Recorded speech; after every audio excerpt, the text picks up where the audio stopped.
पांढऱ्या फेसाळलेल्या लाटा मला चिंब भिजवून जात होत्या आणि या लाटांमध्ये मी स्वतःला हरवत होते.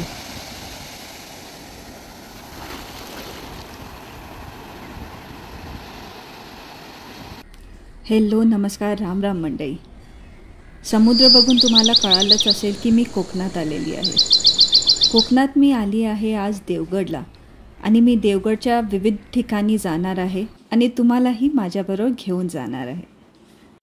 कोकणातली माझी ही सकाळ खूपच सुंदर होती. चिऱ्याने बांधलेल्या या बंगल्यात आम्ही राहायला आलो होतो. समुद्रकिनारीच असल्यामुळे इथे खूप छान वातावरण होतं. बंगल्याचा थोडाफार फेरफटका मारून आम्ही मग बाहेर समुद्रकिनारी गेलो.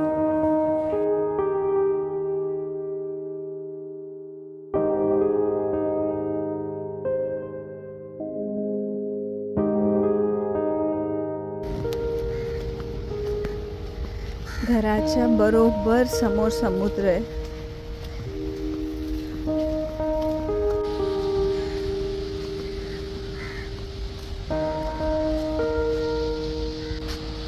आणि बेस्ट पार्ट आहे की आता हे वरच्या साईडला जे दिसतं तुम्हाला हे झिपलाईन आहे. या झिपलाईनचं स्टार्टिंग पुढच्या साईडला ना लाईट हाऊस आहे. तिथून ते झिपलाईन सुरू होतं ते तिथून खाली येतं इथपर्यंत. 10 वाजलेले आहे. आम्ही चाललोय कुणकेश्वर मंदिराला. शंकराचं दर्शन घेणार आहे आणि तिथूनच पुढे आम्ही झिपलाईनला जाणार आहे. तर पहिला स्टॉप कुणकेश्वर मंदिर. तर या कुणकेश्वर मंदिराची एक खूपच रंजक अशी कथा सांगितली जाते. असं म्हणतात की एका गरीब ब्राह्मणाची गाय खूपच कमी दूध देऊ लागलेली. ब्राह्मणाला कळेना की ही अशी का करते आणि त्यांनी त्याचा शोध घेण्याचं ठरवलं. त्यांनी गायीचा ज्यावेळी पाठलाग केला त्यावेळी त्याला दिसलं की गाय एका विशिष्ट ठिकाणी जाऊन तिथं आपला पाना सोडत असे. त्यांनी गायीला मारायचा प्रयत्न केला, पण तो जो प्रहार होता तो गायीला न लागता खाली असलेल्या पाषाणावर बसला आणि त्या पाषाणातून रक्त वाहू लागलं. ब्राह्मणाला आपली चूक कळली की आपण काहीतरी चुकीचं करून बसलोय. ब्राह्मणाची यावर श्रद्धा बसली व इथे शिवलिंग आहे याची त्याला खात्री पटली. याच शिवलिंगाला आपण आज कुणकेश्वर म्हणून ओळखतो.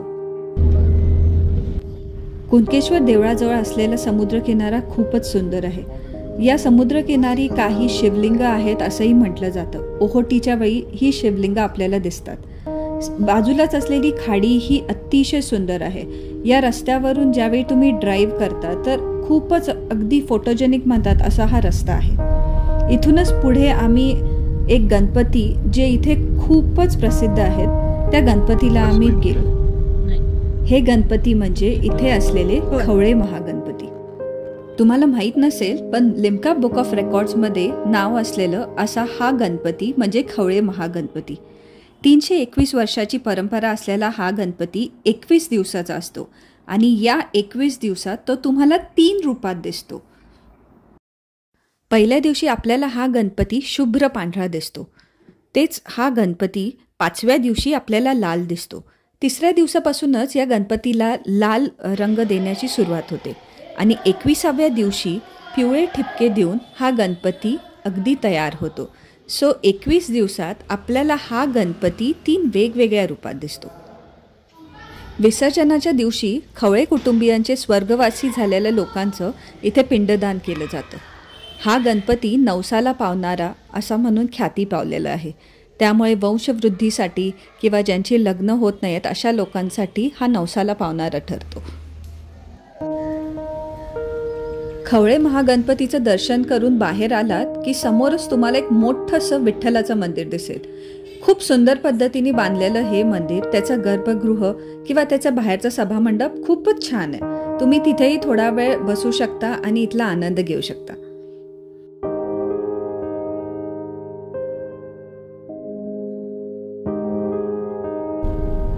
तर मी सकाळी तुम्हाला जसं म्हटलं होतं, आता आम्ही झिपलाईन करायला चाललेलो आहोत.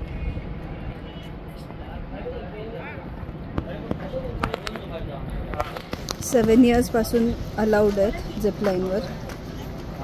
सो 300, 750, 400, 600, 1000 आणि 1100. ही झिपलाईन इकडं जाणार. हा पॉईंट आहे.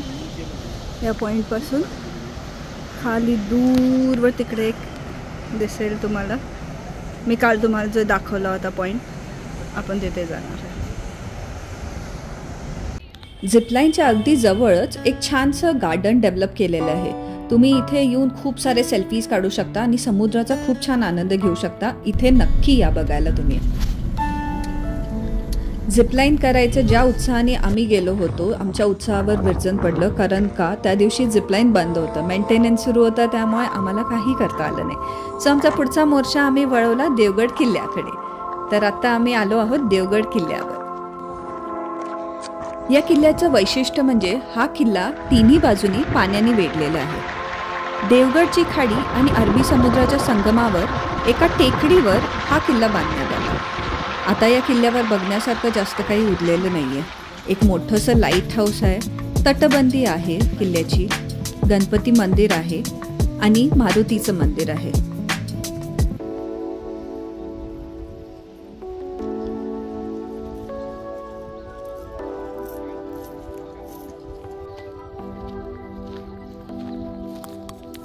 किल्ल्यावर आत्ता काहीही नसलं तरी इथे असलेली शांतता खूप सुंदर होती.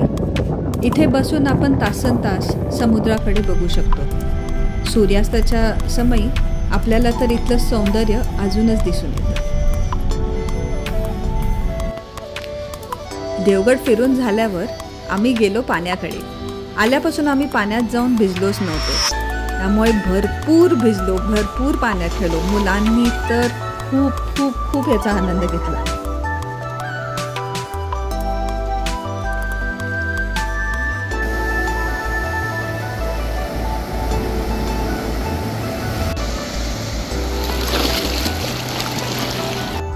संध्याकाळी हौसीचा गेम आमचा रंगला. त्यातच आमचा बराच वेळ निघून गेला.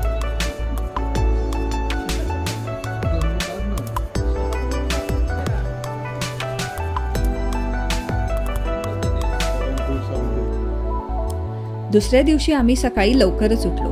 का विचारताय? तर आम्ही आता देवगडला तर आलो आहोत, पण आम्ही अजून पण इथली मच्छी खाल्ली नव्हती. आणि कोकणात आले आणि मच्छी थाळी खाल्ली नाही असं कसं होईल? तर आम्ही आता चाललोय देवगडच्या मच्छी बाजारमध्ये.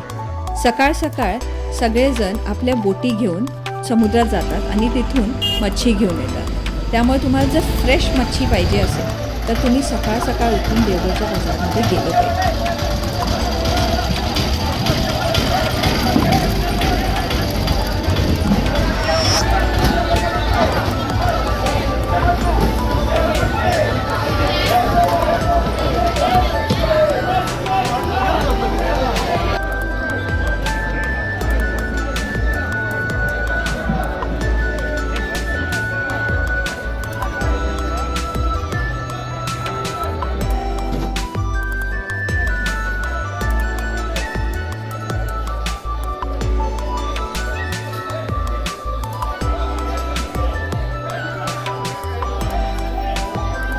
फ्रेश मासे मिळत असल्यामुळे बरेचसे हॉटेलवाले सकाळ सकाळ येऊन आपल्या हॉटेलसाठी असे मासे घेऊन जातात इथून.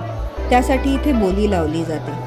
इथे आता तुम्ही जसं बघताय वेगवेगळे मासे आहेत, खेकडे आहेत आणि बरंच काही आहे. तर प्रत्येकाची बोली लावली जाते आणि त्याच्या वजनानुसार मग त्याचा दर ठरतो. आता इथं बघताय इथे प्रॉन्स होते, पॉम्फ्रेट होता, सुरमई, खेकडा, बोंबील, तिसरे, म्हणजे तुम्हाला जे हवं ते सगळं होतं.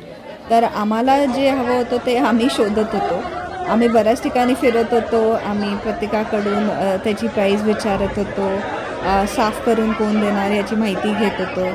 तर खूप छान एक्सपिरियन्स. एकदा तुम्ही येऊन बघायला पाहिजे हे.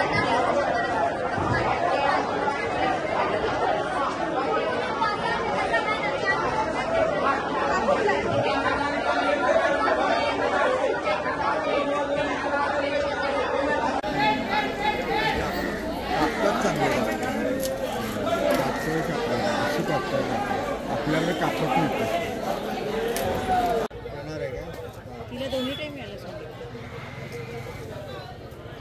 तर आम्हाला जसे मासे हवे होते, आम्हाला जे प्रॉन्स हवे होते, आम्हाला छान टायगर प्रॉन्स आणि मोठे प्रॉन्स छान मिळाले.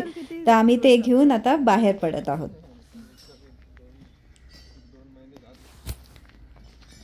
तर माझा हा देवगडचा ब्लॉग तुम्हाला कसा वाटला मला नक्की कळवा.